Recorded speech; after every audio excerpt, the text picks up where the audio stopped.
Okay, we've been talking about this. It's been a wet season across East Tennessee. Let's go back to February. Yeah, All that exactly. rain. No doubt about that. At times, well, obviously, we need some rain. But Yeah. WATE 6 on your side's Laura Holm is taking a look at flood-prone areas in our city and what changes could be made to keep the water moving with less damaging effects.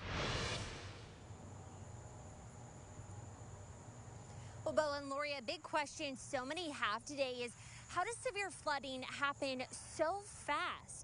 Well, Knoxville city leaders say yesterday the system just couldn't keep up with all of the rain. However, when it does rain like that, we do have this kind of flooding. It does give engineers a better idea of where to focus when we want to move forward and make some possible changes. Now, I was on the road today. I took a look back at some of the places that we had visited yesterday. So I went by Spring Hill Road. That's where I was yesterday, down near the railroad tracks. I went there earlier this morning. This is a look at Spring Hill Road.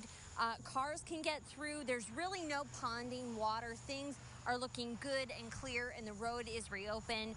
I went over here to Prosser Road, which is where we are right now, and the only flooding I could really find was out in the field that's close by.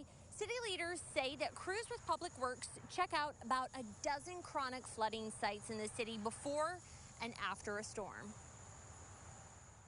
But we also had other places where we have not had flooding before, and it kind of surprised us. So we'll follow up on those and figure out what happened to see if there's a short-term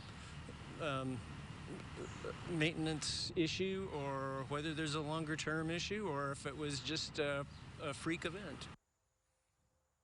Then all of a sudden the clouds come through and lightning and thundering, and just it was coming down real bad rains, and then it'd like slack a little bit, then it'll start back heavy, and places in my front was getting a little flooded, where we had to walk through, to get to the vehicles. How bad was the flooding where you live at your home? It was about ankle deep.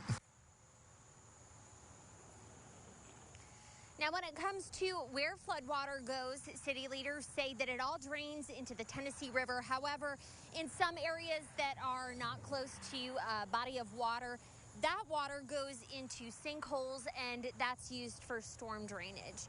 For now, reporting live in Knoxville, Laura Holm, WATE 6 on your side. All right, Laura, thank you very much. And, city leaders telling us best way to report flooding problems, do it quickly. Yeah. Call 311, and hopefully someone can get out there and get things handled. Exactly. And also a good reminder, we want to see what's happening when severe weather hits. You can send us your pictures and video by visiting our website, WATE.com, and submitting them under the Report It section. And, of course, be careful if you do go out and take some of those pictures. That's safety first. That's over for now. Yeah. It is. We get a chance to dry out and believe it.